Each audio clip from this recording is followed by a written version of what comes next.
14:55, entramos ahora en un universo. Escuche la música, Marina Glesser. A lo mejor podría ser la música de una película que todavía no se filmó. Puede ser, es cinematográfica. Tipo El Señor de los Anillos, una fantasía medieval. Me gusta. Tipo La Saga de los Confines de Liliana Bodoc. Claro, eso pensé, Los Días del Venado, ¿no? Una fantasía latinoamericana, sí, la parte 1 de La Saga de los Confines, que son 3 libros. Eso sería, como quiera que fuese, estamos imaginando. Es la música de Sami Abadi, violinista, compositor, instrumentista, pedagogo, conocido por su trabajo tanto en la improvisación como en el mundo de la música electrónica. Podríamos pensar en Hiroshima, 80 años después. Hoy, 80 años después.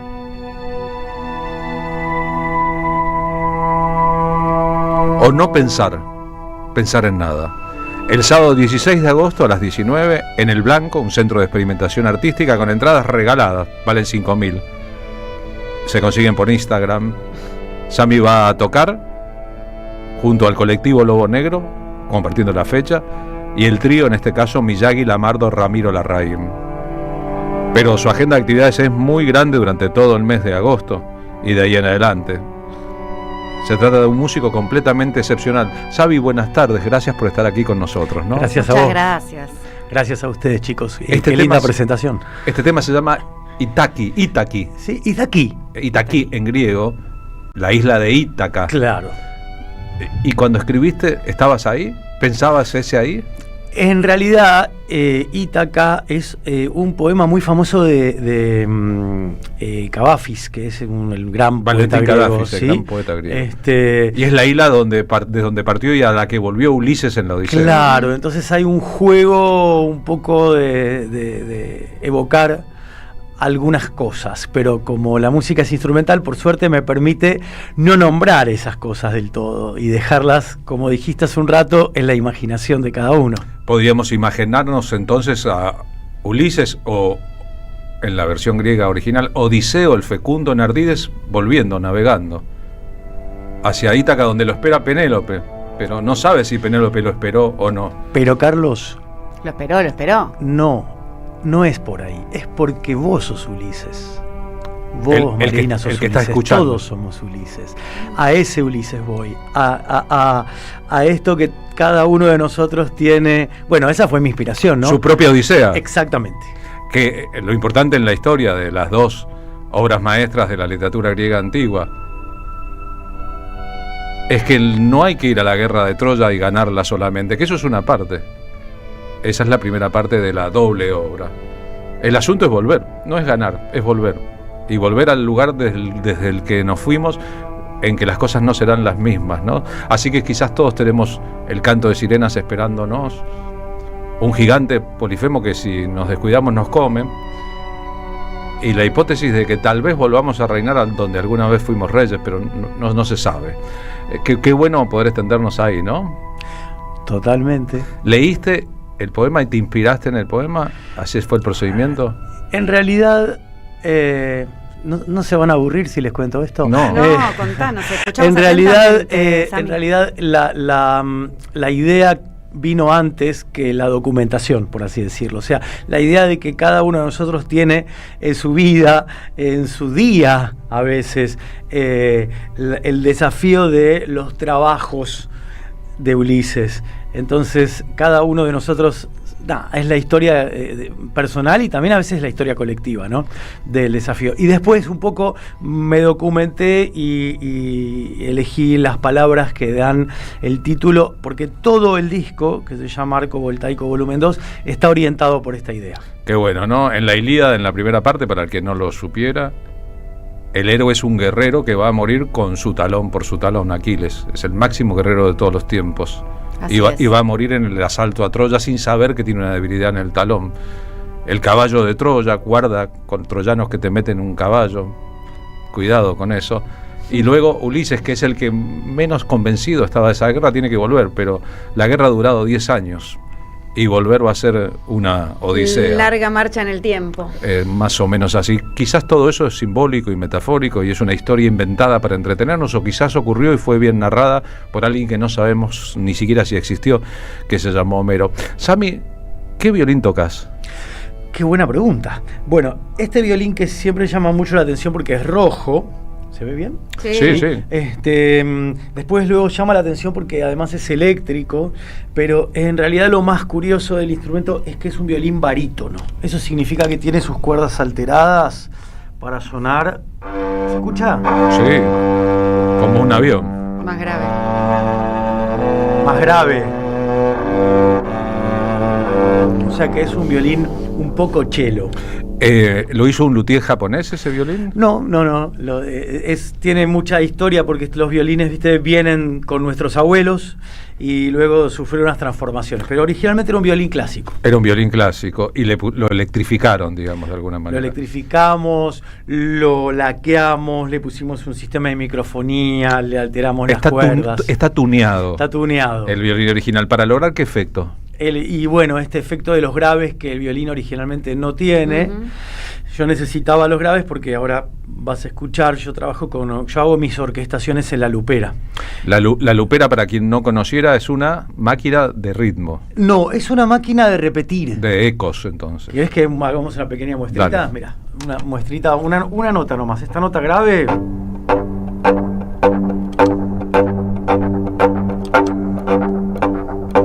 Que hay algo que no está bien. Algo no se enchufó correctamente. Pero no importa, tenemos la solución. Ese es el problema de la electricidad, claro. Listo, ahora sí. La voy a manejar con las manos. Normalmente la manejo con los pies.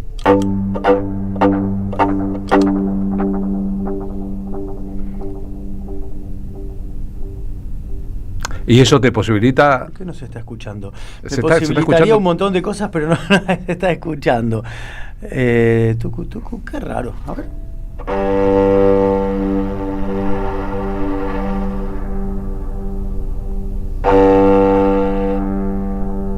Se escucha, ¿no? Se escucha como un poquito. Ahí está funcionando. O sea, toca sola la máquina. Claro, digamos, yo en realidad técnicamente lo que me permite es determinar algunas frases que yo quiero repetir y utilizarlas como base de orquestación. Bien, ¿y el otro equipo que tenés ahí? Y lo otro en realidad son sensaciones espaciales, es decir, acá lo que tenemos es un delay, ¿ves que hay una repetición que... Sí. ¿Se escucha esa repetición? Como un eco. Como un eco, y esto es una reverberancia que nos da un espacio. Todo en realidad... digamos, son como pequeños detalles, pero el gran corazón compositivo del asunto está en la lupera, que ahora me doy cuenta que nunca la manejo con la mano, pero bueno, espero que si Paganini viviera ahora, ¿estaría chocho con esto? Con las ampleras. No tengo la menor idea. Con las posibilidades, digo. No tengo la menor idea, porque en realidad... A ver, es más que un tema de violinistas, es más un tema de compositores. O sea, a Paganini por ahí le daría lo mismo, porque más que nada él era un violinista, pero a lo mejor algún compositor del pasado sí le llamaría la atención. Usaría lupera. Sí, yo creo que sí. Las posibilidades que te da como compositor y para un solo instrumentista. Pero es que de hecho los compositores en el pasado escribieron música con mucha repetición. Que además se llamaba passacaglia. En el barroco, cuando vos tenías una base que se repetía una y otra vez, se llamaba passacaglia. Entonces, a lo mejor hoy la passacaglia la lupearían con este bichito. Queremos escucharte y verte, ya que estamos a tu lado y tenemos la transmisión por streaming, tocar. ¿Cómo ahora. No? ¿Cómo no? Por fin. ¿Estamos listos? ¿Qué vas a tocar? Yo voy a tocar una pieza que se llama Ovaltine. Buen nombre también, Ovaltine. Tiene Ovaltine. ¿Y qué significa? Cacofonía. ¿Qué significa Ovaltine? Bueno, yo les cuento. A mí me gusta siempre que los títulos de mis piezas no sean muy claros, justamente por lo que hablábamos hace un ratito de la imaginación, ¿no? No quiero condicionar mucho. En este caso, Ovaltine tiene metido adentro la palabra oval. Oval fue un espacio en la ciudad de Buenos Aires que no existe más. Es desde donde se empezó a irradiar toda la música electrónica cuando nadie hablaba de música electrónica. Y cuando decimos música electrónica no nos referimos solo a electrónica de baile, que es la más conocida, sino también a la electrónica más artística, más experimental, más nueva. Entonces, en Oval yo tuve un espacio importante, yo tocaba todos los viernes y me dejaban hacer lo que yo quisiera. O sea que fue como la cueva del 11 para vos y tu generación. Oval. Nunca mejor dicho. Así que esa es nuestra y entonces Ovaltín es un homenaje a ese espacio llamado Oval. Dale, te escuchamos con mucho interés. Dale. Música instrumental argentina. Qué lindo. Dejemos volar la imaginación, ojalá la llevemos un día al poder.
Carlos, es muy lindo Claro. para imaginar. Invita, Ahora, yo convida. cambié, no salgo de lo épico y la fantasía, ¿no?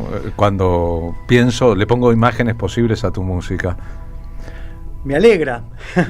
La fantasía es un punto. Claro. Es un punto, ¿no? Sí, sí, Pienso sí. que si el bueno de Paganini, que fue el violinista más virtuoso y el mayor compositor de su época para violín, escuchara esto diría, no, esto no es un violín. Es un ensamble, hay más de un instrumento. Estoy escuchando otras cosas. ¿Estoy loco? ¿Qué me pasa? Es verdad. O a lo mejor Paganini diría, ¿por qué no trajo a un chelista para hacer la otra parte? Claro, bueno. Pero el asunto es eso, suena como un ensamble de cosas. Cuando Sí. necesitas el violín común, es un violín tenor, por eso este se llama barítono. El violín común es soprano. Es Es soprano. un instrumento soprano. Nadie le dice así, pero técnicamente es un instrumento soprano. Que es una voz femenina por excelencia. Y esta es un barítono que es una voz masculina por excelencia. ¿Cuándo te diste cuenta que necesitabas?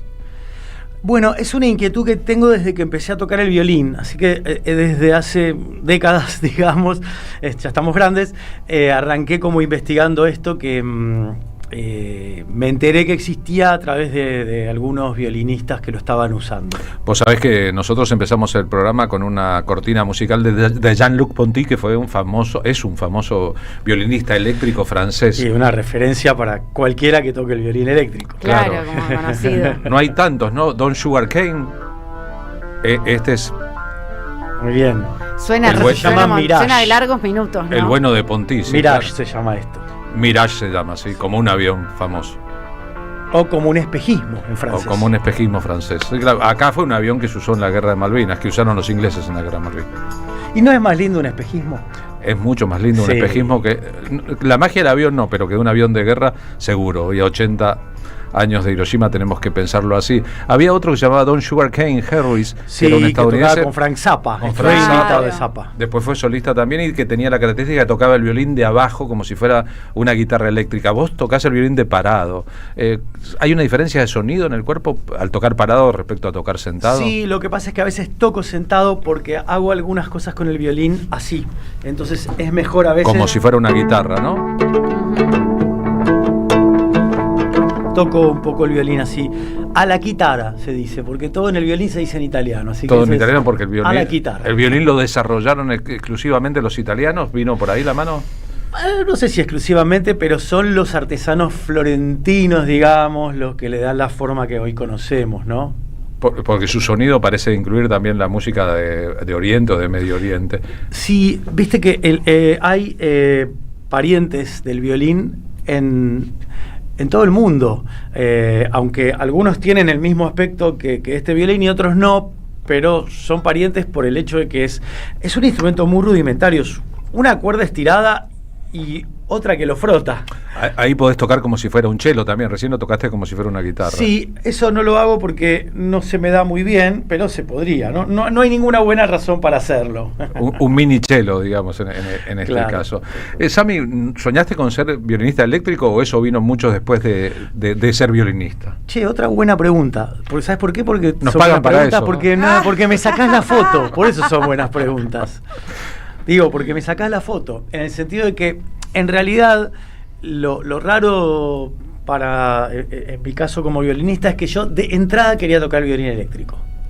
Yo no arranqué diciendo, yo quiero tocar música clásica y después me fui para ahí. No, yo arranqué diciendo, quiero tocar el violín ¿Y eléctrico. qué habías escuchado de violín eléctrico que te impresionó? Bueno, a Ponty lo había escuchado y me interesaba mucho. Había escuchado a Shankar, Ujú. a Shankar, sí, L. Shankar, Sí. Lakshminaranaya Shankar Sí. se llama. Y había escuchado a Eddie Jobson, no sé si lo van a conocer No. a Eddie Jobson, no fue tan conocido, tenía una banda que se llamaba UK, United Kingdom. A ver. Perdón, Shankar fue el que vino con Peter Gabriel a Argentina y Sí. fue capturado por Charly García y terminó grabando con Charly García. Sí, No me verás en el exactamente, subte, ¿no? exactamente. Recuerdo porque fui a hacer una entrevista con Charly García cuando estaba grabando ese disco. Y en el piso del estudio Ion había 5 o 6 personas y en el piso, a un costado, como una persona en situación de calle que duerme en un banco, había alguien durmiendo. Y dije, ¿y esto qué pasó? No, este es Shankar, me dijo Charly. Este señor que suena acá. Ahí está Shankar. Vino con Peter Gabriel a Amnistía Internacional, lo capturamos, lo trajimos al estudio, bueno, y está grabando con nosotros.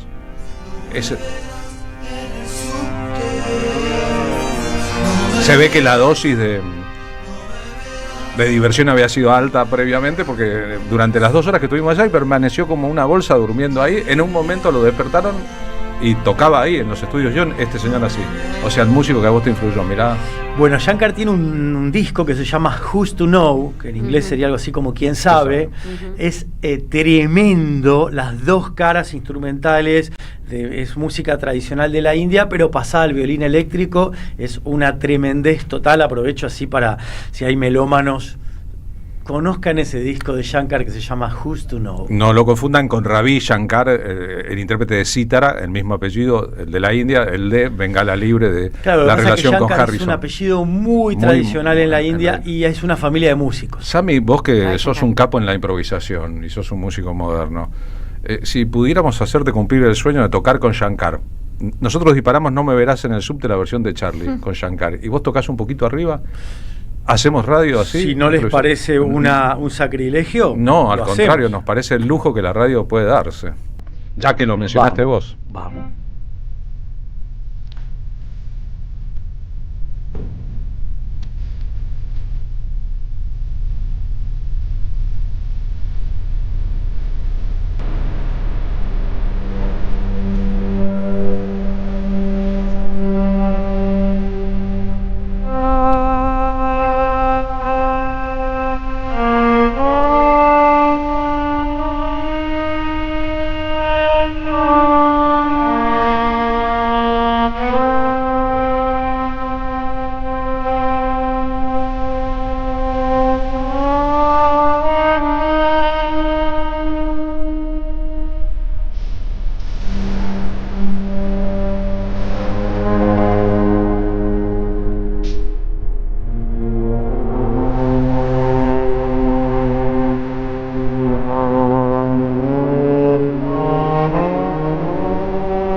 genial la experiencia. Qué linda experiencia, realmente me hizo viajar por subterfugios como un poco el Ocean, el Schmidt Ocean, De verdad, ¿vieron? Cuando decimos que a veces se puede tratar de una experiencia, claro, contamos con la base de la genialidad de Charly García, ¿no? Y sí.